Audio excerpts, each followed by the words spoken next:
Ahora, dentro de la herencia ligada al sexo, vamos a tratar los casos en los cuales esta herencia está ligada únicamente a los cromosomas X e Y.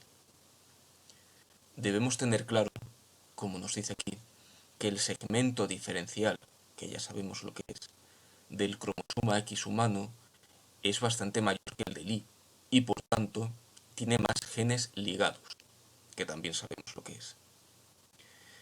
Este es el motivo por el que generalmente cuando hablamos de herencia ligada al sexo en nuestra especie, nos estamos refiriendo por defecto o por regla general a la herencia ligada al cromosoma X. De todas formas, en humanos se presentan todos los casos posibles de herencia ligado al sexo en tres posibilidades, que intuitivamente podemos ver muy bien. Que en el cromosoma X haya una expresión recesiva de un determinado gen, o que en el cromosoma X haya una expresión dominante de ese gen, que en el cromosoma Y haya una expresión dominante o recesiva. ¿Cuál? Bueno, como el cromosoma Y no puede tener cromosoma homólogo, es decir, no hay individuos que sean Y, hay individuos XX e individuos XY, pero no hay individuos Y, pues no procede hablar en este caso de dominancia o recesividad y normalmente se expresará aquello que está presente en el cromosoma Y. Lo vamos a ver mejor yendo caso por caso.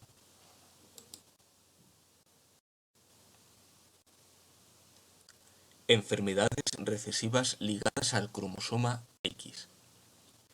Este es el caso más frecuente de herencia ligada al sexo y de hecho muchas veces en libros de texto o al tratar la materia, cuando hablamos de herencia ligada al sexo, realmente nos estamos refiriendo a este caso en concreto.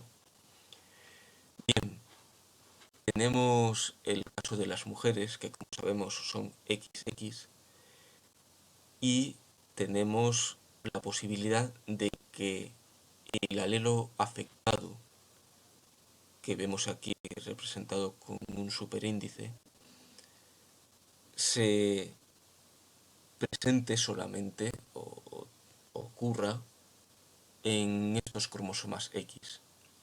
¿Qué ocurre? Que como funciona de manera recesiva, es decir, podemos aplicar aquí las leyes de Mendel en este supuesto, solamente se expresará esta enfermedad o esta proteína defectuosa o como lo queramos llamar, cuando ambos cromosomas X presenten esta situación, es decir, en homocigosis. En cambio, en varones, que son hemicigotos, al ser XY, ese alelo dañado, cuando esté, se va a expresar siempre. ¿Por qué? Porque no hay otro cromosoma X que haga de dominancia, no hay otro cromosoma X que lo contrarreste. Como vemos aquí, si se da el caso en que un hombre tenga el alelo afectado asociado al cromosoma X, vemos aquí el superíndice, un individuo X afectada Y va a tener siempre la enfermedad, porque no va a haber un cromosoma X enfrente que pueda contrarrestarla o que pueda expresar una dominancia que lo cure. Como vemos, una mujer puede ser portadora del alelo afectado, es decir, X afectada, sin expresar la enfermedad. Para que expresara la enfermedad tendría que tener la situación que ya hemos visto, X afectada, X afectada. Los ejemplos clásicos con los que se estudian las enfermedades recesivas ligadas al cromosoma X son la hemofilia y el daltonismo.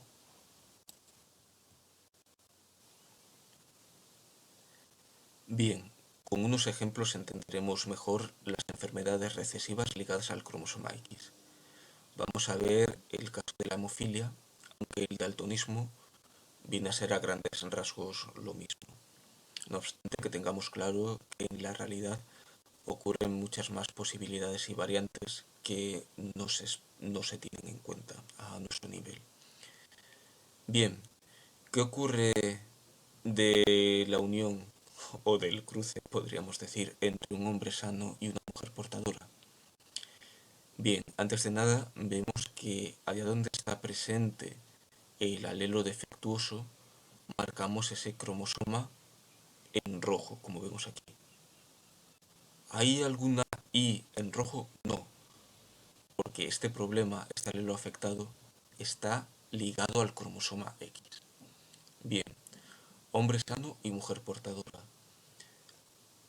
Vemos que cuando la combinación de caracteres posibles se da bajo esta circunstancia, en algún momento tendremos un niño que es hemofílico y una niña que es portadora.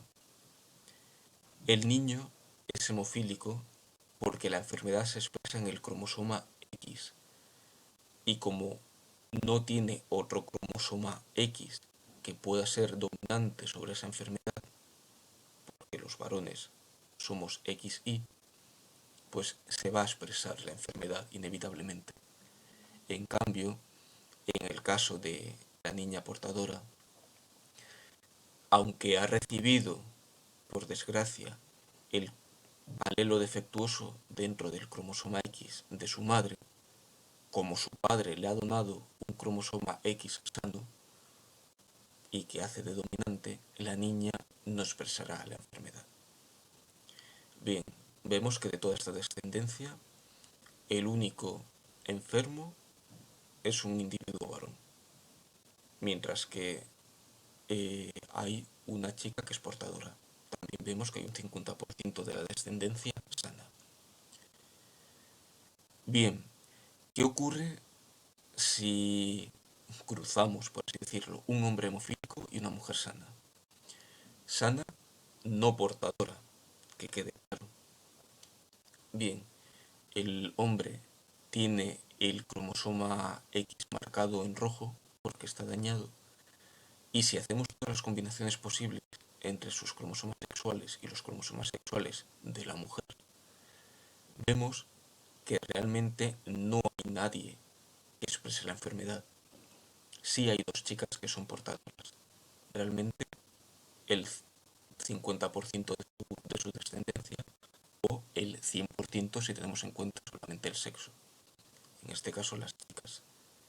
Vemos que no puede haber un chico que sea sano y portador. Será sano o enfermo. Lo vamos a ver mejor en el último caso, resultante de la unión de un hombre hemofílico y una mujer portadora. Mal, desastre, la hemos liado. Cuando la mujer es portadora y el hombre es hemofílico, pues vemos que sí se puede unir en un mismo individuo los dos cromosomas afectados, descendientes del padre y de la madre. Lo vemos aquí, sería el caso de una niña hemofílica. En el caso de la hemofilia, aunque hay casos y casos, muchas veces el caso de la mujer hemofílica no se lleva a cabo, o pueden darse abortos espontáneos o bien pueden darse otras situaciones en los cuales la viabilidad de esta persona se vea comprometida. No siempre. Y vemos que hay otra chica que es portadora, ha recibido el cromosoma X defectuoso del padre y el cromosoma X sano de la madre. Como de costumbre, cuando un chico tiene el cromosoma X defectuoso, ya es hemofílico. En este caso, la que le ha donado seleccionado el cromosoma X dañado a este chico es su madre, porque el cromosoma Y que ha recibido y que le hace ser varón, por fuerza, lo ha tenido que recibir de su padre.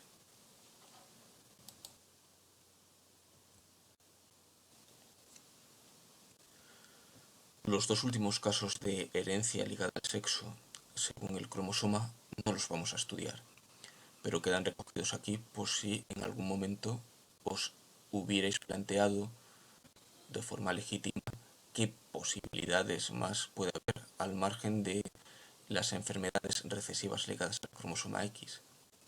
Pues bien, también existen, aunque en mucha menor proporción, las enfermedades dominantes ligadas al cromosoma X, en las cuales la proporción de enfermos, como podemos deducir, aumenta notablemente porque solo hace falta la presencia de un cromosoma X para que se exprese la enfermedad. Tenemos el caso del síndrome de la X frágil o Martin-Bell, que es un caso de discapacidad intelectual. Y también existen, aunque son todavía más escasas, las enfermedades ligadas al cromosoma Y, que lógicamente a las mujeres no las van a tener en ningún caso, porque las mujeres no tienen el cromosoma y que los hombres, en cuanto hereden este cromosoma, van a expresar siempre. Sería el caso de algunas situaciones de infertilidad masculina.